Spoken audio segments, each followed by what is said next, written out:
26절 말씀입니다. 마태복음 5장 23절에서 26절 말씀 한 목소리로 낭독하겠습니다. 그러므로 예물을 제단에 드리려다가 거기서 내 형제에게 원망 들을 만한 일이 있는 것이 생각나거든 예물을 제단 앞에 두고 먼저 가서 형제와 화목하고 그 후에 와서 예물을 드리라. 너를 고발하는 자와 함께 길에 있을 때에 급히 사화하라. 그 고발하는 자가 너를 재판관에게 내어주고 재판관이 옥리에게 내어주어 옥에 가둘까 염려하라. 진실로 내게 이르노니 내가 한 푼이라도 남김이 없이 다 갚기 전에는 결코 거기서 나오지 못하리라. 아멘. 함께 낭독한 말씀 가지고 화해라는 주제로 말씀 선포합니다. 국어사전에서 화해는 싸움하던 것을 멈추고 서로 가지고 있던 안 좋은 감정을 풀어서 없애는 것이라고 했습니다. 화해는 소원한 관계가 다시 회복되어 일치에 도달하는 것입니다.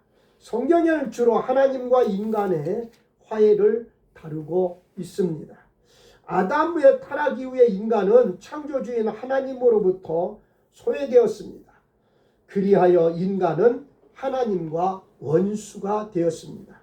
더욱 악을 행하였습니다. 선을 행할 능력마저 상실한 죄인이 되었습니다. 죄인들이 거룩하신 하나님과 화해할 수 있는 방법을 제시해 주셨는데 구약시대에는 희생제물을 통해 하나님께 나아갈 수 있었습니다. 그러나 하나님은 보다 더 확실한 방법, 곧 단번에 영원한 화해할 수 있는 길을 열어주셨습니다. 바로 예수 그리스도를 화목제물로 세상에 보내주신 것입니다. 그리스도께서 세상에 오셔서 우리 죄인을 대속해 피 흘려 십자가에 죽으심으로 믿는 모든 사람들은 하나님 앞에 나아갈 수 있는 길이 열리게 되었습니다. 하나님과 화해의 길이 열린 것입니다. 성경은 하나님과 화해하는 자는 세상에서 사람 사이에도 화목을 이루도록 말씀합니다. 오늘 본문 24절 말씀에 보면 23절 24절에 예물을 제단에 드리다가 형제에게 원망 들을 일이 생각나면 예물을 제단 앞에 두고 먼저 가서 형제와 화해하라는 예수님의 가르침은 하나님과의 화목한 자기 세상에서 어떤 화해의 삶을 살아야 할지를 명쾌하게 말씀하고 있습니다. 23절 그러므로 예물을 제단에 드리다가 거기서 내 형제에게 원망 들을 만한 일이 있는 것이 생각나거든. 본문 말씀의 배경은 유대인의 예배 의식에 연유한 것입니다. 예물은 희생제물로 짐승을 사용하며 제단은 성전인 마당에 위치해 있습니다. 그 뜻하는 바는 하나님의 존전에서 엄숙하게 예배드리다가 양심에 거스리는 죄나 형제에게 원망 들을 만한 자기의 그릇된 행위가 기억난다면 예수 그리스도의 제자들은 지체 없이 화해의 노력부터 해야 된다는 것입니다. 진정 모든 것을 익히 알고 계신 하나님 앞에 예배드리고자 하는 자는 먼저 자신의 신변을 아무런 편견 없이 살피는 그 자신의 정직한 판사가 되어야 한다는 것입니다. 물론 형제 중 한 사람이 까닭없이 어떤 형제를 비난하며 까닭없이 도리에 어긋나게 화를 낼 가능성도 있습니다. 그때는 죄책이 비난당한 당사자에게가 아니라 그에게 있을 것입니다. 예배를 드리다가 원망 받을 만한 것이 생각나면 먼저 회개하라는 겁니다. 원망하는 것만 죄가 아닙니다. 원망 받는 것도 죄입니다. 원망 받는 것은 자동차 사고를 내고 뺑소니를 친 것과 같은 정신적으로 물질적으로 피해를 준 경우입니다. 원망은 못마땅하게 여기어 탓하거나 불평을 품고 미워하는 것입니다. 사람이 세상을 살아가면서 일생에 가장 많이 하는 말이 원망의 말이라고 합니다. 일터나 가정에서 원망은 백해무익합니다. 수폴전 목사님 예화 중에 이런 이야기가 있습니다. 수레를 끄는 소가 수레바퀴에게 말했대요. 일은 내가 하는데 소리는 왜 내가 나느냐? 힘들고 달고 소리칠래야 할 건 내가 아니고 나야. 어쨌든 하나님은 인간 상호 간의 관계를 등한히 하는 자의 예배와 헌신과 헌물은 절대 받지 않는다는 사실을 본문에서 묵시적으로 말씀하고 있습니다. 묵시적이라는 것은 연중의 뜻을 나타내 보이는 것입니다. 그러므로 성도는 항상 하나님과의 수직적인 관계에 힘쓸 뿐 아니라 동시에 인간과의 수평적인 관계에도 있는 힘을 다해야 합니다. 이사야 1장 10절에서 17절 말씀 찾아서 함께 낭독합니다. 이사야 1장 10절에서 17절 말씀입니다.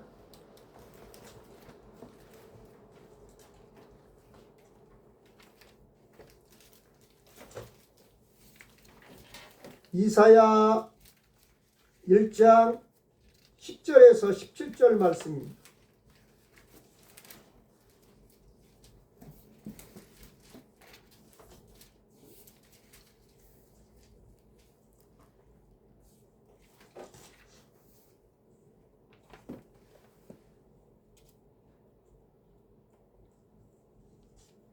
우리 함께 낭독하겠습니다. 시작. 너희 소돔의 강들아 여호와의 말씀을 들을지어다. 너희 고모라의 백성아 우리 하나님의 법에 귀를 기울일지어다. 여호와께서 말씀하시되 너의 무수한 재물이 내게 무엇이 유익하뇨?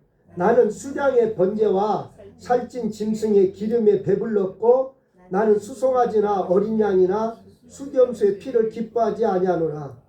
너희가 내 앞에 보이러 오니 이것을 누가 너희에게 요구하였느냐? 내 마당만 밟을 뿐이니라. 헛된 재물을 다시 가져오지 말라. 분향은 내가 가진이 여기는 바요. 월삭과 안식일과 대회로 모이는 것도 그러하니 성회와 아울러 악을 행하는 것을 내가 견디지 못하겠노라. 내 마음이 너의 월삭과 정한 절기를 싫어하나니 그것이 내게 무거운 짐이라. 내가 지기에 곤비하였느니라. 너희가 손을 펼 때 내가 내 눈을 너희에게서 가리고 너희가 많이 기도할지라도 내가 듣지 아니하리니 이는 너희의 손에 피가 가득함이라. 너희는 스스로 씻으며 스스로 깨끗하게 하여 내 목전에서 너희 악한 행실을 버리며 행악을 그치고 선행을 배우며 정의를 구하며 학대받는 자를 도와주며 고아를 위하여 신원하며 과부를 위하여 변호하라 하셨느니라. 아멘. 하나님께서 이스라엘 백성들에게 형식적으로 예배 드리는 것에 대해서 말씀하고 있는 거예요. 24절 말씀에 예물을 제단 앞에 두고 먼저 가서 형제와 화목하고 그 위에 와서 예물을 드리라. 예물을 드리는 것보다 화해가 중요함을 말씀하고 있습니다. 산상설교가 주어지는 갈릴리에서 예루살렘 성전까지 가는데 일주일가량 소요되므로 멀리 있는 예루살렘 성전에 가서 제단에 제물을 올리지 않고 돌아온다는 것은 쉬운 일이 아닙니다. 예수님께서는 그만큼 화해를 강조하십니다. 깨어진 인간관계를 회복하고 나로 인해서 상처를 받은 사람과 화해하는 것은 예배 행위보다 먼저 해결해야 할 것이라는 거예요. 먼저 화목하고는 솔선하여 화해하라는 뜻을 내포하고 있습니다. 그리고 상호 적대적인 관계에 놓인 이후에 상호 양보하는 것을 의미하고 있습니다. 본문의 먼저라는 말은 화목하고라는 말과 짝을 이루어 매우 강조되고 있습니다. 이는 하나님께 드려지는 예물의 가치나 중요성을 묻기보다는 형제와의 화해가 얼마나 중요하고 가치 있는 일인가를 강조하고 있습니다. 참으로 하나님께서 기뻐하시는 예물은 형제를 위한 따뜻한 사랑과 하나님께서 또한 화해와 생명을 내놓을 정도의 봉사 등일 것입니다. 본문에서 강조하는 바는 예배가 이웃들과의 관계로 인해 소멸되는 것이 아니라 이웃과의 관계가 예배를 위해서 선행되어야 할 조건임을 우리에게 말씀해 주고 있습니다. 주님께서는 하나님께 예배하고 헌금을 드리는 것보다 형제에게 원망 들을 일을 먼저 해결하는 것이 중요하고 그 후에 하나님께 헌금을 드리라고 교훈하셨습니다. 사랑을 실천하고 화목하는 것이 예배보다 더 중요하다고 교훈하신 것입니다. 예배 행위보다 우리의 실생활이 더 중요합니다. 사무엘은 순종이 제사 예배보다 낫다고 했습니다. 예수님은 원망받을 만한 일이 있으면 먼저 화목하라고 하십니다. 먼저라고 하는 것은 시간적인 순서가 아니라 우선적인 가치와 순위를 말합니다. 먼저 제사보다 화해를 먼저 하라고 말씀합니다. 먼저 자기 눈에 들보를 빼고 남을 비판하라고 했습니다. 먼저 그의 나라와 그 일을 구하라고 했습니다. 솔로몬은 수나 부귀를 구하기보다 하나님의 백성을 잘 다스려 나갈 수 있는 하나님의 지혜를 요청했을 때에 하나님께서는 내 마음에 그 기도가 맞는다고 했습니다. 예배도 좋고 예물도 좋지만 우선적으로 사람들에게 먼저 화목하라고 하십니다. 화목은 정성이 있어야 합니다. 믿음이 있어야 합니다. 피해 보상이 있어야 합니다. 용서를 구해야 합니다. 그러면 상대방은 용서해야 합니다. 용서하면 과거의 잘못을 잃어버립니다. 한 목사님이 자신을 괴롭히는 장로님이 있습니다. 장로님이 나이가 많습니다. 장로님이 돌아가실 때가 되었습니다. 목사가 장로님을 찾아가서 장로님 혹 섭섭한 일이 있어도 천국 가야 하니까 다 잊자고 합니다. 장로님은 뭐 그것을 기억하고 있느냐고 합니다. 장로님 이미 다 잊었습니다. 이미 다 용서했습니다. 섭섭한 것이 없을 만큼 생각나지 않았습니다. 예수님은 가서 화목하라고 하는 겁니다. 편지로 하거나 전화로 하는 것이 아니고 가서 화목하라고 하는 겁니다. 창세기 3장 10절에 야곱은 에사와 화해합니다. 많은 선물을 준비합니다. 밤새 회개 기도를 합니다. 야곱이 형을 보니까 하나님의 얼굴을 같다고 했습니다. 너시아 주교 보느레시오 티글이라는 분이 있습니다. 덕망 있는 사람입니다. 영주 한 사람이 농로를 학대한다는 소문을 듣고 충고하러 갔습니다. 티글 주교는 학대당하는 농로를 보면서 거친 말투로 영주에게 충고하였습니다. 그러니까 영주가 주교의 뺨을 쳤습니다. 주교는 뺨을 맞고 집으로 돌아오다가 다시 영주에게로 돌아갑니다. 영주 앞에 무릎을 꿇었습니다. 그리고 확연하게 해서 미안하다고 빌었습니다. 영주도 감동을 받고 농로를 학대하지 않은 영주가 되었다고 합니다. 화를 불러일으킨데도 문제가 있다는 거예요. 그리스도의 사람은 항상 예배자의 마음으로 살아야 합니다. 예수님은 형제와 화목하라고 하십니다. 형제는 한 아버지를 모시는 겁니다. 형제 관계가 끊어지면 부자 관계가 끊어지고 동생이 잘못하니까 형이 때렸습니다. 동생이 반항하였습니다. 형은 동생이 잘못하면 아버지가 사랑하지 않는다고 말했습니다. 그런 아버지가 그 말을 듣고 문을 열고 나오면서 말합니다. 내가 잘못하였어도 나는 사랑한다고 하십니다. 잘하면 좋은 마음으로 사랑하고 잘못하면 아픈 마음으로 사랑한다고 말했습니다. 예수님은 소금을 두고 화목하라고 합니다. 소금은 녹아서 형체는 없어지나 맛은 없어지지 않습니다. 자신을 죽여야 화목합니다. 거룩한 소금을 두고 화목해야 합니다. 소금은 예수님입니다. 예수님을 사이에 두고 화목해야 합니다. 돈이 많으면 화목이 깨어지는 경우가 있대요. 돈이 없는 가정이 오히려 화목한 경우가 많다는 거예요. 잘 사는 사람은 동숙자이지 부부가 아니라고 합니다. 우리는 순수해야 화목할 수 있습니다. 예수님은 하나님 앞에서만 회개하지 말고 그 사람에게도 잘못을 고하고 용서를 구하라고 하십니다. 어느 목사님이, 어느 권사님이 그 목사님에게, 우리나라에 있던 유명한 목사님이에요. 아주 많은 사람들에게 선한 영향력을 끼치고 말씀으로 은혜를 끼쳤던 분이에요. 그 목사님의 말씀을 듣고 많은 분들이 회개하고 목사가 되고 또한 하나님께 기이 쓰이는 또한 하나님의 일꾼들이 되었어요. 그 권사님이 찾아가서 목사님 회개하시오 그랬어.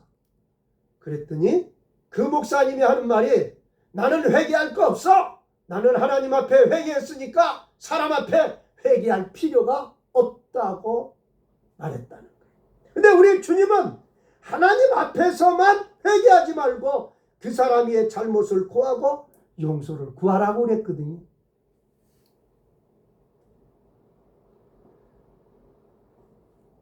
고와 치의를 막론하고 자기의 잘못을 상대방에 고하고 용서를 구하는 것이 쉽지 않아요. 왜 그럴까요? 자기가 안 죽어서 그래요. 내가 누군데 누구에게 잘못됐다고 말해? 내 이치가 어떤 이치인데? 사단은 싸우게 하고 미워하게 하고 갈라서게 하고 증오하게 하지만 하나님은 화목하게 하십니다. 우리는 예배를 드리기 전에 깨끗한 옷을 준비하고 목욕을 해야 합니다. 그러나 더 중요한 것은 사람들과 화목하고 기쁜 마음으로 준비하는 것. 어느 분들은요, 이렇게 그 전에 제가 부교육자 있을 때 보니까 부부싸움하면 예배 안 드리러 나오더라. 부부싸움 했더라도 주님 앞에 예배는 드리러 나와야 되는 거예요. 그런데 예배 드리러 나오기 전에 내가 잘못했다고, 미안하다고, 당신의 마음을 아프게 했다고. 어떤 사람들은요, 얼마나 자존심이 강한지 잘못했다 소리를 안 하는 거예요. 왜? 자기 자존심이, 자기 체면이 구겨지는 것인지. 우리가 흔히 얘기하잖아요. 자존심이 반미겨주는. 사업하는 사람들 보세요. 자존심 다 내려놓잖아요. 우리나라에 그 여자로서 유명한 강사 있잖아요. 김미경 씨라고.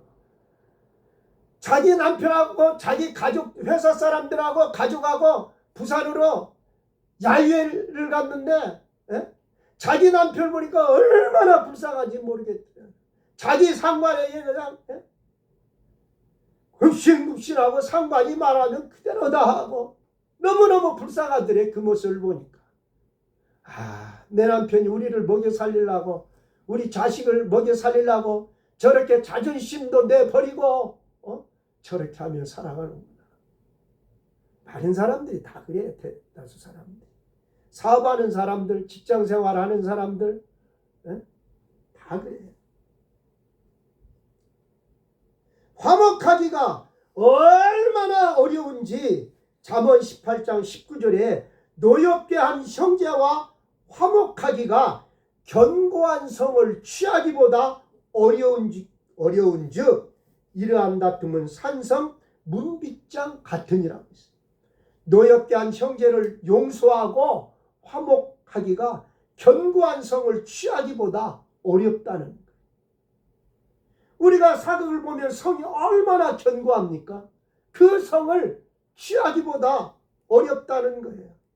그러나 우리가 어떤 어려움이 있어도 화목의 공동체를 이루어야 된다는 거예요. 잠언 17장 1절에 마른 떡 한 조각만 있고도 화목한 것이 죄욕이 집에 가득하고 다투는 것보다 낫다 그렇게 말씀했어요.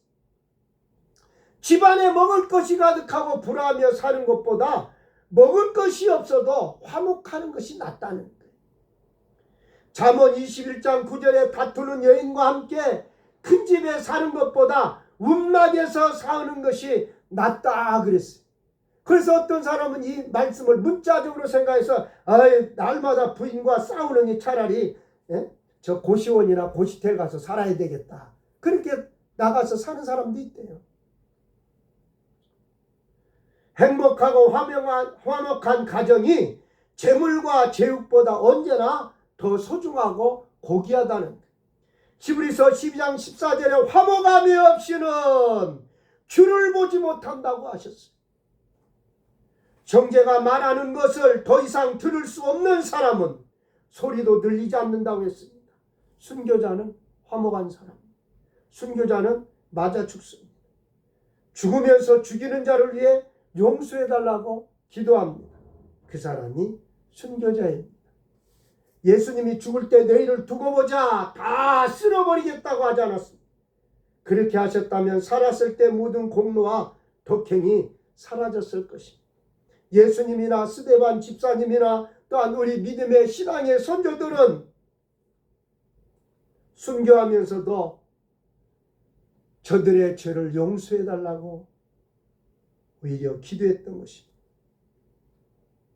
화목이 없는 재물은 오히려 약이 아니라 악이 될 수 있습니다. 예수님은 하나님과 인간의 화해를 위해 사람과 사람과의 화해를 위해서 십자가에서 화목 제물로 돌아가셨습니다. 공산주의의 변증법은 남을 죽여야 내가 산다고 가르친다. 그러나 예수는 내가 죽고 남이 살아야 내가 산다고 가르칩니다. 곽선희 목사님은 공산당이 아버지를 죽이는 것을 보았습니다. 그런데 북한을 돕습니다. 곽선희 목사님은 북한을 돕는 것은 내가 살기 위해 그들을 돕는 것이라고 합니다. 사랑은 그가 살아야 내가 사는 겁니다. 상대방이 높여져야 나도 높아지는 것입니다. 이웃을 몸과 같이 사랑하는 것이 나를 사랑하는 겁니다. 아내의 얼굴에 웃음을 주어야 남편이 웃을 수 있습니다. 아내를 기쁘게 해야 남편이 기뻐할 수 있습니다. 남편의 얼굴에 웃음을 주어야 아내가 웃을 수 있어요. 남편을 기쁘게 해야 아내도 기뻐할 수 있어요. 아이들이 기뻐야 부모도 기뻐할 수 있고, 부모가 기뻐해야 아이들도 기뻐할 수 있어요. 로마서 12장 18절에 할 수 있거든 너희로서는 모든 사람과 화목하라고 말씀했어요. 선한 삶은 다른 사람들과 화목하는 삶입니다. 25절입니다. 너를 고발하는 자와 함께 길에 있을 때 급히 사화하라. 그 고발하는 자가 너를 재판관에게 내어주고 재판관이 옥리에게 내어주어 옥에 가둘까 염려하라. 이 말씀을 갈등이 생겼을 때 미루지 말고 바로 화해하라는 거예요.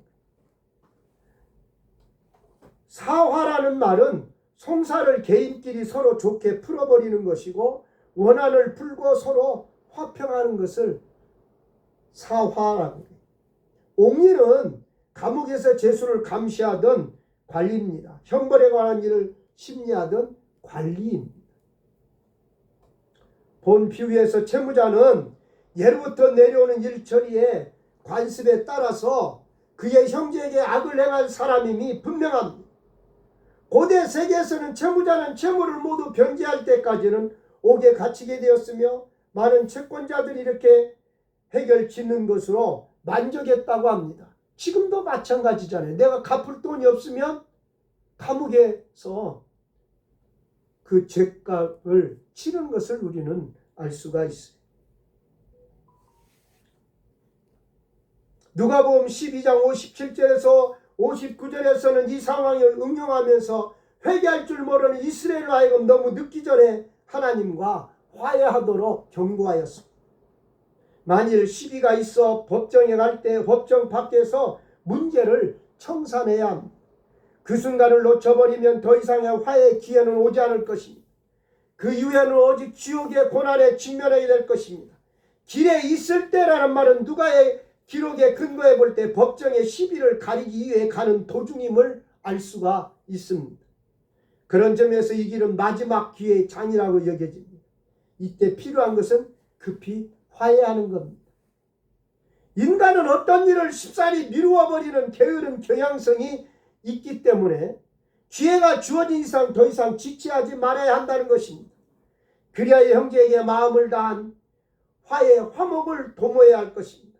그렇지 않고는 이 기회마저 놓쳐버린다면 송사자의 고소를 받은 재판관은 정식 재판에 회부하고 말 것입니다. 본 교훈은 이 관해의 손에까지 넘기우는 것을 원치 않고 어찌하든지 주어진 화해의 기회를 은혜롭게 선용하라는 데 집중되어 있습니다. 5금 상징적으로 쥐어 불붙는 개나 흰놈의 골짜기를 묘사합니다. 이에 대해 로마 가톨릭은 26절에 언급되고 내가 홀이라도 남김이 없이 다 갚기 전에 라는 이런 문구에 집중해서 연옥으로 말하고 이 상징된 장소에서 우리의 죄책 빚을 갚아 버릴 길을 찾는다고 말하고 있습니다. 연옥은 죽은 사람의 영혼이 바로 천국에 들어가지 못할 때 불에 의한 고통으로 죄를 씻어낸다는 곳입니다. 천국과 지옥 사이를 연옥이라고 그러는데 이건 성경에 연옥이라는 말은 없어요. 그러나 옥은 연옥에 관련된 것이 아니라 심판적 공의와 완전한 상태에 관련된 것임이 분명합니다. 상대에게 말과 행동으로 상처를 주고 상대의 인격을 훼손할 경우에는 급히 화해해야 합니다. 그런데 그렇지 않는 경우가 우리는 국회에서 많이 볼 수가 있어요. 물질적인 피해를 주었을 경우에 피해 보상을 해야 합니다. 한 푼이라도 남김없이 다 보상해야 합니다. 급하게 화해하지 않으면 그가 나를 재판관에게 고발해서 옥에 들어갈 수 있습니다. 내가 사과하기 전에 죽을지 마음이 바뀔지 모릅니다. 급하게 사과하라고 합니다. 회개도 기회가 있고 화목도 기회가 있습니다. 기회가 있을 때 회개해야 합니다. 26절입니다. 진실로 내게 이르노니 내가 한 푼이라도 남김이 없이 다 갚기 전엔 결코 거기서 나오지 못하리라. 본문의 말씀은 옥에서 나오는 그 방법을 중점적으로 얘기를 하고 있습니다. 왜냐하면 화해를 급히 해야 하는 이유가 옥에 가둠을 당하기 때문입니다. 그렇게 당하지 않으려면 너의 고발자, 너를 고발하는 자와 속히 화해하라는 겁니다. 그리고 화해를 하는 데 있어서 그 고발자에게 갚을 빚이 있는데 그것이 무엇이냐면 한 푼입니다. 그 한 푼을 갚아야 즉시 화해가 되는 것이고 그렇게 해야 옥에서 나올 수 있지 그렇지 않으면 절대 그 옥에서 나올 수 없다는 말씀입니다. 오늘 본문에서 가장 중요한 키워드는 한 푼입니다. 이것이 급히 화해할 수 있는 유일한 해결책이 되는 겁니다. 화해는 빨리 이루어져야지 그렇게 하지 않을 때 하나님의 심판이 임한다는 겁니다. 마태는 언제나 하나님의 위협적인 심판을 암시하는 걸 강조했기 때문에 마태는 확실히 여기에서도 심판주 하나님의 마지막 심판을 생각했습니다. 하나님의 마지막 심판은 엄격하고 철저할 것입니다. 우리는 아직 우리를 고발하는 자와 함께 길을 가고 있는 자와 같습니다. 우리가 하나님 심판 앞에 서면 엄격하고 철저한 심판을 받게 될 것입니다. 그러므로 인간관계의 죄는 우리가 세상 살 동안에 해결해야 합니다. 아브라함 링컨이 장사하고 결산하다가 보니까 5센트를 덜 준 것이 있습니다. 5센트를 들고 2시간을 걸어가서 주었대요. 주인이 내일 주어도 되고 안 주어도 되는데 왜 왔느냐고 합니다. 아브라함 링컨이 내일 죽을지 모른다고 합니다. 화해 없이 죽으면 심판을 받아 지옥에 갈 수도 있다고 혹자는 말했습니다. 그러므로 예배 드리기 전에 피해를 보상하고 화해해야 합니다. 대형 교회들이 막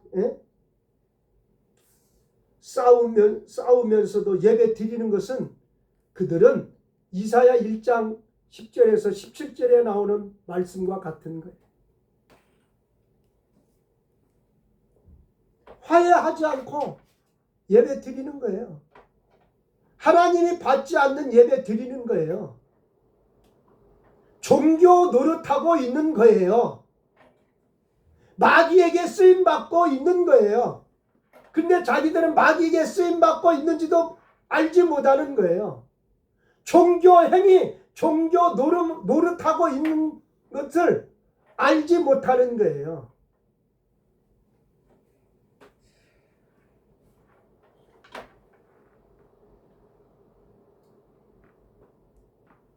사람과 화해해야 예배를 하나님이 받으신다고 말씀했어요. 하나님의 마지막 심판은 엄격하고 철저하다고 말씀드렸어요. 우리는 아직 우리를 고발하는 자와 함께 길을 가는 자와 같아요. 사단은요 항상 우리를 고발해요. 하나님 앞에. 우리가 하나님의 심판대 앞에 서면 엄격하고 철저한 심판을 받습니다. 야고보서 3장 17절에 오직 이로부터 난 지혜는 첫째 성결하고 화평하고 관용하고 양순하며 긍휼과 선한 열매가 가득하고 편벽과 거짓이 없다고 했습니다. 하나님께서 우리에게 주시는 지혜를 말하고 있습니다. 심리상담가이자 가족상담 전문가인 엘류 셰크 박사는 화해의 3가지 기술을 말했습니다. 상처를 준 쪽은 무조건 인정하라. 내가 일부러 그런 것 아니었어. 그런 뜻으로 한 말은 아니고 너희 오해와 같은 말은 상처를 입은 상대에게 또 상처를 준다는 거예요. 내 마음은 원래 그렇지 않아. 내 본심은 그렇지 않아. 그렇게 얘기합니다. 진심으로 용서를 구하라. 잘못을 인정했다면 진심으로 용서를 구해야 합니다. 사소한 잘못도 사과하고 용서를 구할 때 작은 앙금이 쌓이지 않습니다. 구체적인 반성의 모습을 보이라. 금전적인 방법이나 행위로 보상할 수 있다면 적극적으로 하라는 거예요. 화해를 통해 원래 관계로 돌아가기 위해서는 적극적인 보상 행위가 반드시 필요합니다. 한스 박사는 이 기술이 주로 가족과 부부 사이에서 벌어진 갈등을 해결하는 화해 방법이지만 일반적인 관계에서도 충분히 통용되는 법칙이라고 조언했습니다. 싸우지 않는 것보다 더 중요한 것은 제대로 화해하는 겁니다. 실수를 인정하고 먼저 용서를 구하고 할 수 있는 보상을 함으로써 모든 사람과 할 수 있는 대로 화평하는 겁니다. 주보 보겠습니다.